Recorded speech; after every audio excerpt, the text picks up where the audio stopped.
প্রিয় ছাত্রছাত্রীবৃন্দ, অনলাইন বাংলা ক্লাসে তোমাদের স্বাগত। আমি দীপক কুমার সাহা আজ তোমাদের কবি জসিমউদ্দিনের প্রতিদান কবিতাটি নিয়ে আলোচনা করব। কবি তোমরা জানো যে বর্তমান সময়টা চলছে সেই করোনা ভাইরাসের একটা খারাপ সময়। তোমরা এ ব্যাপারে সতর্ক থাকবে, মাস্ক ব্যবহার করবে, হাত ধুবে, যাতে আমরা এর থেকে সুরক্ষিত থাকি। এই বিষয়টা তোমরা স্মরণে রাখবে। আর অনলাইন ক্লাস তোমরা অবশ্যই সবসময় মনোযোগ সহকারে করবে এবং এটা নিয়মিতভাবেই তোমরা করবে এবং এখান থেকে তোমরা অনেক কিছু শিখতে পারবে। আচ্ছা, আমরা আজকে কবি জসিমউদ্দিনের প্রতিদান কবিতাটি নিয়ে আলোচনা করব। তোমাদের এখান থেকে যে প্রশ্নটি হয় যে তোমাদের কবিতা থেকে 5টি প্রশ্ন থাকে, 3টা প্রশ্নের উত্তর করতে হয়। তো কাজেই এবং সেখানে কি হয় যে একটা সৃজনশীল একটা প্রশ্ন উত্তর করতে হয়।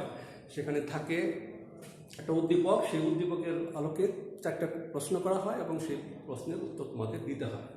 সেজন্য তোমাদের কবিতাটা ভালো করে পড়া দরকার, তাহলেই সৃজনশীল সেই প্রশ্নের উত্তরগুলি সঠিকভাবে দেওয়া সম্ভব।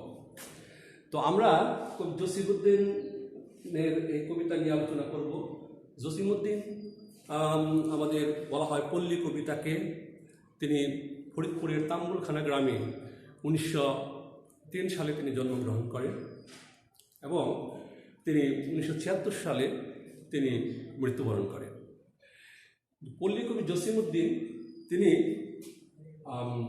পল্লীগ্রামে জন্মগ্রহণ করছেন, কিন্তু তিনি একজন আধুনিক মানসিকতার মানুষ।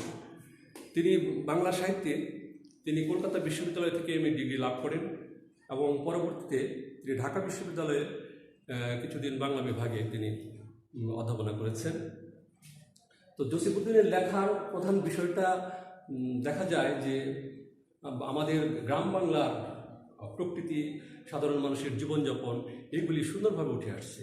এই জন্যই মূলত তাকে পল্লীকবি বলা হয়। কিন্তু আসলে পল্লীকবি গতানুগতিক অর্থে যাকে পল্লীকবি বলে সেরকম না, তিনি একজন আধুনিক কবি। তো আমরা জসিমউদ্দিনের এই যে প্রতিদান কবিতা, এই কবিতায় আমরা দেখি যে তিনি এক সুন্দরভাবে আমাদের সমাজ দেশ কে গড়ে তুলতে হলে যে সেখানে সুন্দর মানুষের প্রয়োজন এবং তাদের প্রত্যেকের মন মানসিকতা যে ভালো হওয়া প্রয়োজন। একটা ভালোবাসাপূর্ণ, সহানুভূতিপূর্ণ একটা মানুষের মন যদি গড়ে তোলা না যায়, তাহলে সেই সমাজ ভালোভাবে গড়ে উঠতে পারে না। এখানে প্রতিদান, একটা সুন্দর প্রতিদান আমরা দেখি যে আমরা এই কবিতাটা পড়লে আমরা সেটা বুঝতে পারবো। তো এখানে আমরা ব্যক্তিগত স্বার্থে, ক্ষুদ্র স্বার্থকে আমরা তুচ্ছ জ্ঞান করে আমরা যদি পরার্থপর হই, তাহলেই দেখা যায় যে আমরা আমাদের সমাজটা সুন্দরভাবে গড়ে তুলতে সক্ষম হব। তো আমরা দেখি যে এই কবিতাটা কিভাবে কবিতার ভালোবাসার কথা এবং সুন্দরভাবে আমাদের মনকে গড়ে তুলতে হলে আমাদের যেভাবে আমাদের ভাবা উচিত, যেমনটি হওয়া উচিত, সেই কথাগুলি তিনি এই কবিতায় বলছেন সুন্দরভাবে। আমরা কবিতাটা একটু পাঠ করতে পারি।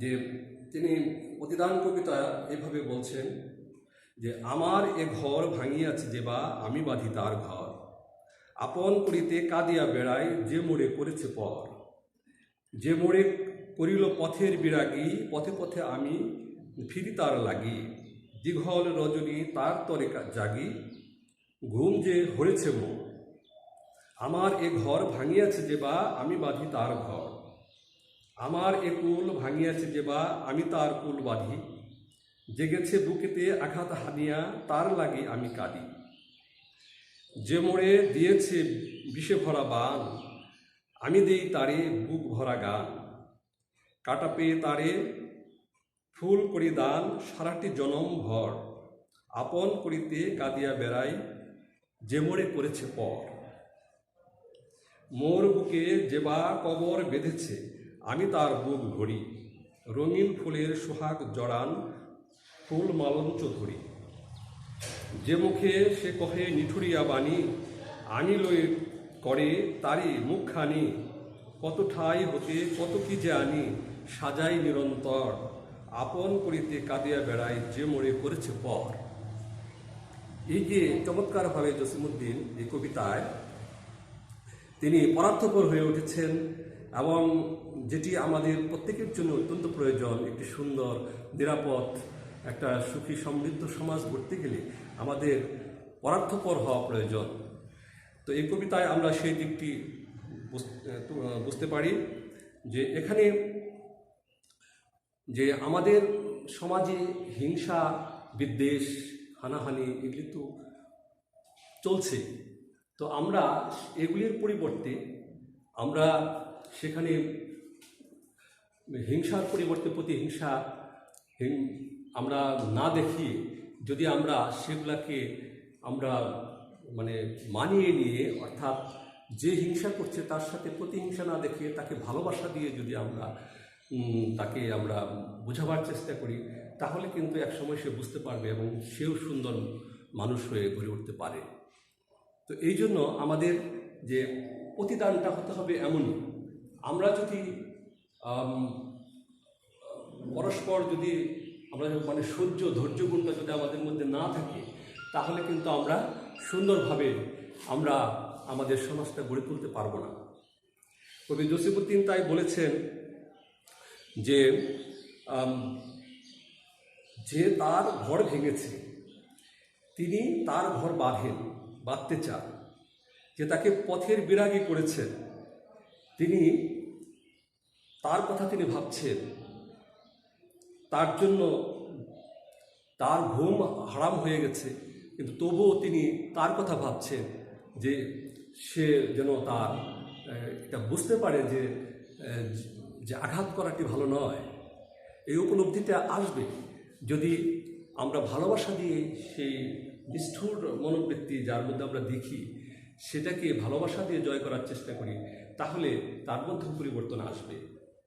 এইভাবে তিনি বলছেন যে আমাকে বিষে ভরা বাণ দেন, আঘাত করেন, আমি তাকে ফুল দিই, ভালোবাসা দিই।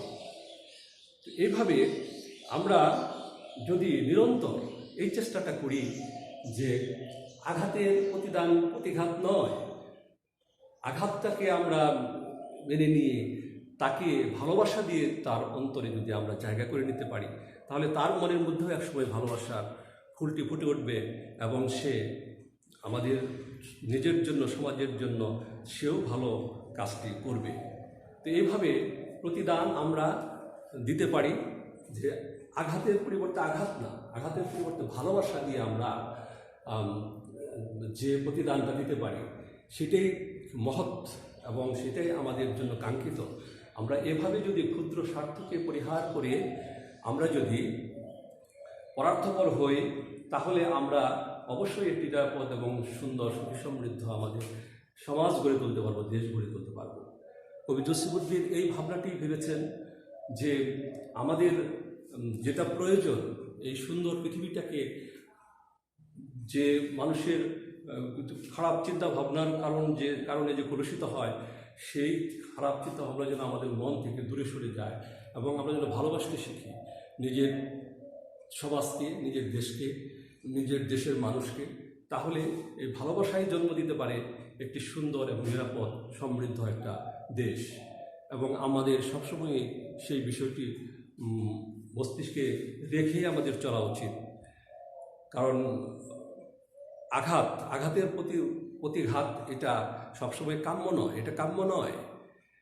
আমরা এ ব্যাপারে যদি আমরা সেই মহানবী হযরত মুহাম্মদের আমরা যদি দৃষ্টান্ত আমরা একটা উদ্দীপক আকারে আমরা এখানে বলতে পারি, যেমন মহানবী এক পথ দিয়ে চলতেন, সেই পথে এক দুষ্ট বুড়ি কাঁটা বিছিয়ে রাখতেন। সেই কাঁটা নবীজির পায়ে বিদ্ধ হলে রক্ত ঝরত এবং তাতে দুষ্ট বুড়ি খুশি হতো।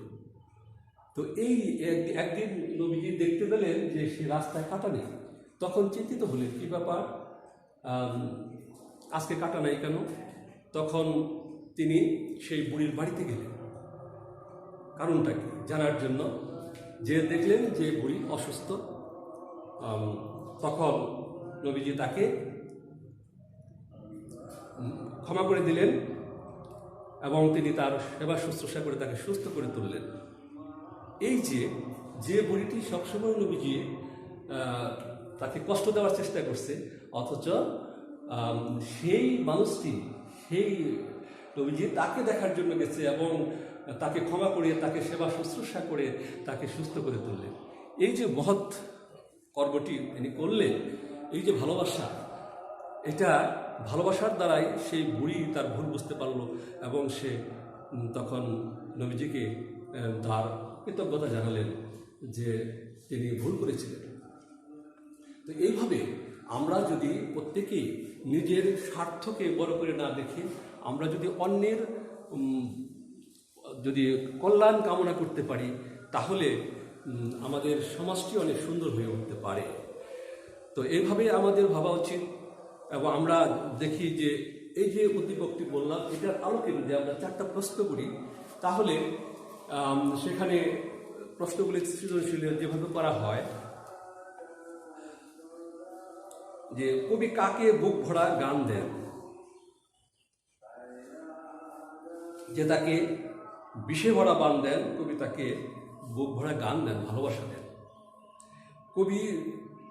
কবিকে যে পর করেছে তাকে আপন করার জন্য কেঁদে বেড়ান। কেন কেঁদে বেড়ান? এই জন্য যে সে তার ভুলটি যেন বুঝতে পারে এবং ভালোবাসা দিয়ে তাকে তার মনে একটি পরিবর্তন, ইতিবাচক পরিবর্তন আনার চেষ্টা করছেন। এই জন্যই তিনি বলছেন যে আমি তার জন্য কেঁদে বেড়াই, তাকে সুন্দরের পথে আনার জন্য। উদ্দীপকের ভাবের সাথে প্রতিদান কবিতার মূল ভাবটি সাদৃশ্যপূর্ণ। হ্যাঁ, সাদৃশ্যপূর্ণ। নবীজি তিনি যেভাবে তিনি মানুষের কল্যাণের কথা ভাবছেন, কল্যাণ করছেন, নিজে আঘাত পেয়েও তিনি অন্যকে ভালোবাসা দিয়েছেন, ঠিক এই কবিতার মধ্যেও আমরা তাই দেখি যে কবি জসিমউদ্দিন এখানে বলছেন যে আমিও অনেক আঘাত পেয়েও কিন্তু আমি প্রতিঘাত করতে চাই না, আমি চাই ভালোবাসা দিয়ে সেই যাদের যে দুষ্ট মনোবৃত্তি, এটাকে যাতে ভালোবাসা দিয়ে আমি সংশোধন করতে পারি। এই যে উদার মনোভাব এবং যে মনোভাব ব্যক্ত করলে মানুষের মনের থেকে হিংসা দূর হয়ে যেতে পারে, তাই কবির এই প্রতিদান কবিতার সাথে মহানবীর যে আদর্শের এখানে মিল আমরা লক্ষ্য করি। তো আমরা যদি এইভাবে আমরা চিন্তা করি, তাহলে আমাদের সমাজটাকে আমরা সুন্দরভাবে গড়ে তুলতে পারি। আমাদের সবসময় ক্ষুদ্র নিজের সামান্য স্বার্থকে আমরা বিসর্জন দিয়ে আমরা অন্যের কল্যাণের জন্য যেন আমরা সবসময় কাজ করতে পারি, এই ভাবনাটা আমাদের মনের মধ্যে থাকতে হবে। তাহলেই একটা মানুষ সুন্দরভাবে গড়ে উঠতে পারে এবং তার পরিবেশ সুন্দর হতে পারে, তার সমাজ সুন্দর হতে পারে এবং তার দেশ সুন্দরভাবে গড়ে উঠতে পারে। তো আমরা এখানে আরেকটি সুন্দর সমাজ গঠন করা, উদ্দীপক এবং আমাদের এই কবিতার আলোকে সুন্দর একটা সমাজ গঠন করা সম্ভব যদি আমরা এই প্রতিদান কবিতার যে মর্ম, যে ভাবটি আছে, সেটা যদি আমরা গ্রহণ করতে পারি। আমরা যদি নিজের স্বার্থটাকে বড় করে না দেখি, আমরা যদি সবসময় আঘাত পেলেও আমরা সেটা ভুলে যাই এবং আঘাতকারীকে ভালোবেসে কাছে টেনে নিই এবং তাকে সুন্দর পথের ঠিকানা আমরা দিতে পারি, আমরা যদি তাদেরকে ভালোবাসা দিতে পারি, তাহলে তার মনের যে কুটিলতা বা জটিলতা যেটা আছে সেটা থাকবে না। সে নিজে পরিবর্তিত হবে এবং সে তখন মানুষের জন্য, সমাজের জন্য সে কাজ করবে এবং তার সেই দানটা হবে মহৎ দান। সেখানে থাকবে না হিংসা, থাকবে না বিদ্বেষ, থাকবে না কোনো হানাহানি, রাহাজানি, কোনো খারাপ কোনো প্রবৃত্তি সেখানে কাজ করবে না। আমরা যদি এইভাবে আমরা চলতে পারি, আমরা যদি আমাদের সংস্পর্শে যারা আসে আমাদের প্রত্যেকের সাথে যদি আমরা সুন্দর ব্যবহার করতে পারি, ভালোবাসা এখানে একটা মহৎ গুণ। যে গুণটি প্রত্যেকেরই, মানুষ আশরাফুল মাখলুকাত, সৃষ্টির সেরা জীব, কাজে সেই সেরা জীবের গুণাবলীটাও মহৎ হওয়া প্রয়োজন। কারণ তার ব্যবহারটা যদি মানুষের জন্য কল্যাণকর না হয়, মানুষের সাথে সে যদি সুন্দর ভাষায় কথা না বলে, ভালো ব্যবহার না করে, মানুষের মঙ্গলের জন্য সে কাজ না করে, সে যদি মানুষকে ভালোবাসতে না পারে, তাহলে তো সে আশরাফুল মাখলুকাত বলে মানুষের আর কোনো মূল্য থাকে না। কাজেই মানুষের সৃষ্টির সেরা জীব, মানুষকে তার কৃতকর্মের মধ্য দিয়ে সেটা প্রমাণ করতে হবে। এবং আমরা এই কবিতার মধ্যে আমরা সেই বিষয়টি আমরা দেখি যে মহৎ কর্ম করতে পারে আমাদের সবাইকে অনেক সুন্দর, আমাদের পরিবেশকে অনেক সুন্দর করতে পারে, আমাদের পরিবেশকে নিরাপদ করতে পারে, আমাদের পরিবেশের ভালোর জন্য আমাদের এই মহৎ প্রতিদান আমাদের দেওয়ার চিন্তা করতে হবে। আমরা কখনোই নিজের ক্ষুদ্র স্বার্থকে বড় করে দেখব না। আমরা মানুষের কল্যাণের জন্য, মানুষের ভালোবাসার জন্য, মানুষের সুন্দর জীবনযাপনের জন্য, আমাদের পরিবেশটাকে সুন্দর করে গড়ে তোলার জন্য আমরা সবসময়ই ইতিবাচক চিন্তা করব। এবং যে ইতিবাচক চিন্তা আমরা দেখেছি কবি জসিমউদ্দিনের মধ্যে, তিনি পল্লীগ্রামে জন্মগ্রহণ করছেন, শহরে লেখাপড়া করেছেন, কিন্তু তার মনে পল্লীর মানুষের প্রতি এবং সাধারণ মানুষের প্রতি যে ভালোবাসা, তার কোনো তুলনা হয় না। এবং তার সেই ভালোবাসা আমরা তার কাব্য কবিতায় কিন্তু সেগুলি সুন্দরভাবে ফুটে উঠেছে দেখতে পাই। তো এভাবে আমরা আমাদের শিক্ষা গ্রহণ করতে পারি সেই কবি জসিমউদ্দিনের জীবন আদর্শ থেকে, মহানবীর জীবন আদর্শ থেকে আমরা সুশিক্ষা গ্রহণ করতে পারি যে আমরা যাতে আমাদের এই সুন্দর পৃথিবীটাকে আমরা আরও সুন্দর করতে পারি, সেটা আমাদের কৃতকর্মের মধ্য দিয়ে, ভালোবাসার মধ্য দিয়ে সম্ভব। তো আমরা সবসময় এই মানসিকতা নিয়ে চলব যাতে আমরা কাউকে ছোট না ভাবি, আমরা যেন প্রত্যেকেই যথার্থ মর্যাদা দেই। আমরা নানা পেশাজীবীর মানুষ আছে, আমরা আমাদের মধ্যে কিন্তু সেই সঠিক ব্যবহারটা অনেক জায়গায় আমরা দেখতে পাই না। তো আসলে মানুষ হিসাবে সবাই তো মানুষ হিসাবে মানুষকে মূল্যায়ন করা উচিত। সে যে কাজই করুক না কেন, একটা ছোট কাজ করলেই সে ছোট হয়ে যাবে তা নয়। কারণ এই ছোট কাজের মধ্যেও সে তার আমাদের পরিবেশটাকে সুন্দর করার জন্য সে কিন্তু গুরুত্বপূর্ণ ভূমিকা রাখছে আমাদের সমাজে। কাজে কেউ ছোট নয়, মানুষ সবাই একই রক্তে মাংসে গড়া মানুষ এবং একই সৃষ্টিকর্তার সৃষ্টি। কাজেই সেই মানুষকে আমাদের ভালোবাসতে হবে। ঈশ্বরের সেবা করা, আমরা তার সৃষ্টির সেবা করলে ঈশ্বরের সেবা হয়ে যায়, ঈশ্বর সন্তুষ্ট হন। আমাদের ইবাদত করি আমরা সৃষ্টিকর্তার সন্তুষ্টির জন্য। তো আমরা সেই সৃষ্টিকর্তার যে মহান সৃষ্টি, সেই মানব সভ্যতা, মানব জাতি, সেই মানব জাতির যদি আমরা কল্যাণ কামনা না করি, তাদের জন্য যদি কোনো আমরা ভালো কর্ম না করি, তাহলে আমরা যদি ভেদাভেদ, হিংসা, বিদ্বেষে যদি জর্জরিত থাকি, তাহলে আমাদেরকে সৃষ্টিকর্তা সুন্দরভাবে গ্রহণ করবেন না। আমাদের সেই জন্য সৃষ্টিকর্তার সন্তুষ্টি অর্জনের জন্য সবসময় আমাদের সচেষ্ট থাকতে হবে। এবং সৃষ্টিকর্তা সেই ভালোবাসাপূর্ণ মানুষকেই পছন্দ করে যে তার নিজেকেও ভালোবাসে, যেমন সে অন্যকেও ঠিক একই রকম ভালোবাসে।